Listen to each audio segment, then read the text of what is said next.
بیت القرآن سعودیہ کے پیارے ساتھیوں، السلام علیکم ورحمۃ اللہ وبرکاتہ۔ آج ہم پڑھیں گے حضرت نوح علیہ السلام کا قصہ۔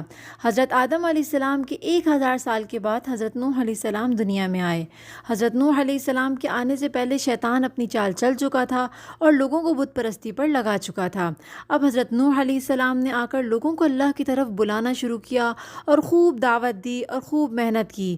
لوگ ان کا مذاق اڑاتے تھے اور ان کی بات نہیں سنتے تھے۔ کئی دفعہ حضرت نوح علیہ السلام جب اللہ کی طرف بلاتے تو لوگ ان کو پتھر مارتے تھے۔ حضرت نوح علیہ السلام اس سے زخمی بھی ہو جاتے۔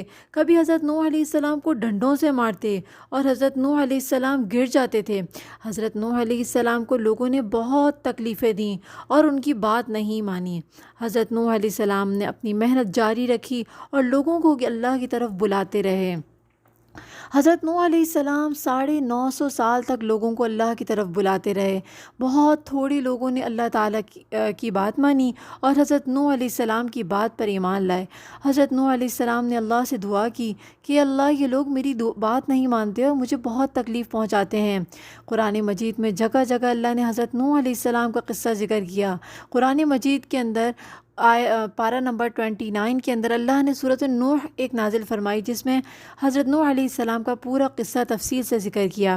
پھر اللہ تعالیٰ نے حضرت نوح علیہ السلام کو حکم دیا کہ آپ بڑے بڑے درخت اگائیں۔ حضرت نوح علیہ السلام نے اپنے پیروکاروں کے ساتھ، جو ان کی بات مانتے تھے، ان کے ساتھ مل کر درخت اگانا شروع کیے۔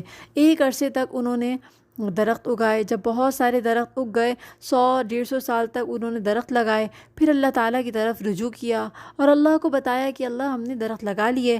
اللہ تعالیٰ نے اس کے بعد حضرت نوح علیہ السلام نے اپنے قوم کی شکایت کی تھی۔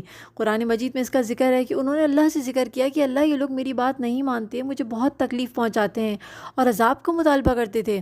تو پھر اللہ تعالیٰ نے حضرت نوح علیہ السلام کو بتایا کہ اب کوئی شخص ایمان نہیں لائے گا۔ جو لوگ ایمان لا چکے اس کے بعد اب کوئی ایمان نہیں لائے گا۔ تو حضرت نوح علیہ السلام نے ان کے لیے بد دعا کی، اس لیے کہ اب اللہ کا حکم آ چکا تھا کہ اب ان میں سے کوئی بھی شخص ایمان نہیں لائے گا۔ اس کے بعد اللہ تعالیٰ نے حضرت نوح علیہ السلام کو حکم دیا کہ اے نوح، اپنے دوستوں کے ساتھ، اپنے ساتھیوں کے ساتھ جو ایمان لائے ہیں، ان کے ساتھ مل کے ان درختوں کو کاٹو اور ان سے کشتی بناؤ۔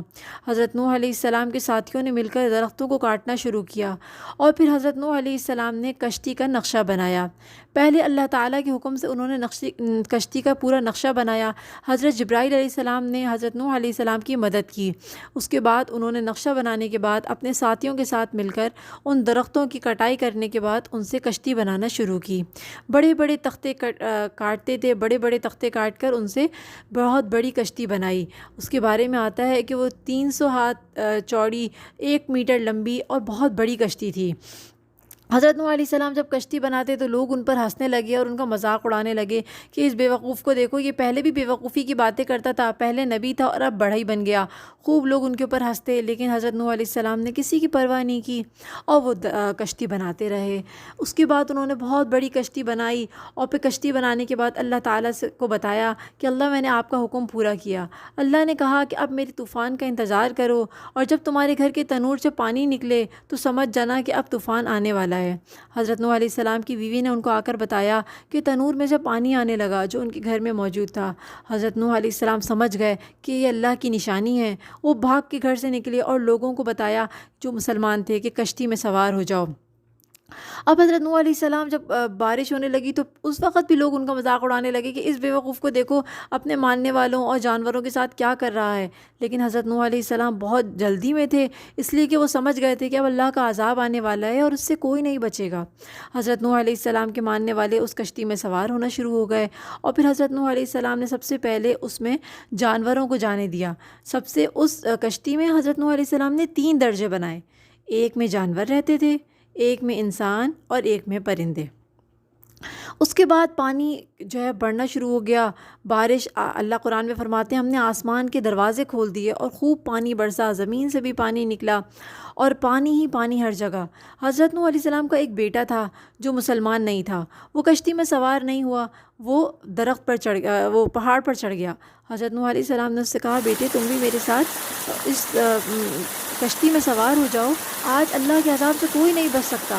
تو وہ کہنے لگا حضرت نوح علیہ السلام سے کہ میں بچ جاؤں گا اور میں اونچے پہاڑ پر چڑھ جاؤں گا۔ لیکن حضرت نوح علیہ السلام کو پتہ تھا کہ اس طوفانی بارش میں اللہ تعالیٰ کی نافرمانی کرنے والوں میں سے کوئی نہیں بچ سکتا، اور آخر یہی ہوا۔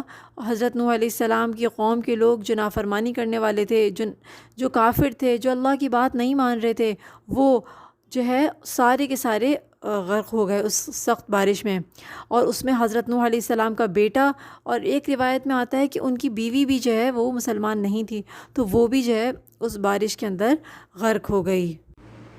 حضرت نوح علیہ السلام بہت اداس ہوئے اپنے بیٹے کے غرق ہونے پر۔ انہوں نے اللہ سے فریاد کی کہ اللہ، آپ نے کہا تھا کہ میں آپ کے اہل کو بچاؤں گا، یہ تو میرا بیٹا تھا۔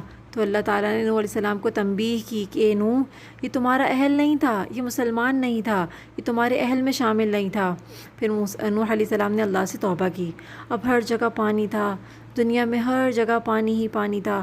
حضرت نوح علیہ السلام کی کشتی اس پانی کے اندر تیرتی رہی اللہ کے حکم سے۔ انہوں نے اس پہ سوار ہوتے ہوئے یہ قرآن کی آیت جو ہے اللہ نے فرمایا، انہوں نے کہا بسم اللہ مجریہا و مرساہا ان ربی لغفور الرحیم۔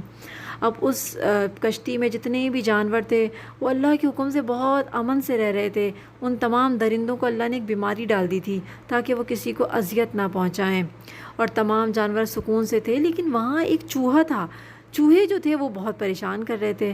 پھر اللہ نے ایک بلی بنائی جس سے وہ سارے چوہے سکون سے بیٹھے۔ اب حضرت نوح علیہ السلام نے اللہ سے دعا کی، اللہ تعالیٰ کے حکم سے حضرت نوح علیہ السلام اور مسلمانوں کی دعاؤں سے پھر اس جو ہے طوفان تھم گیا۔ حضرت نوح علیہ السلام نے ایک کوے کو بھیجا، لیکن بھائی کوہ تو جانے کے بعد واپس ہی نہیں آیا۔ کوہ جب کشتی سے نکل کے اڑ گیا تو حضرت نوح علیہ السلام اس کا انتظار کرتے رہے کہ وہ واپس آئے گا پیغام لے کے کہ بھئی دنیا میں کیا حال ہے، کہیں خشکی بھی ہے تو کہ نہیں، لیکن وہ تو واپس ہی نہیں آیا۔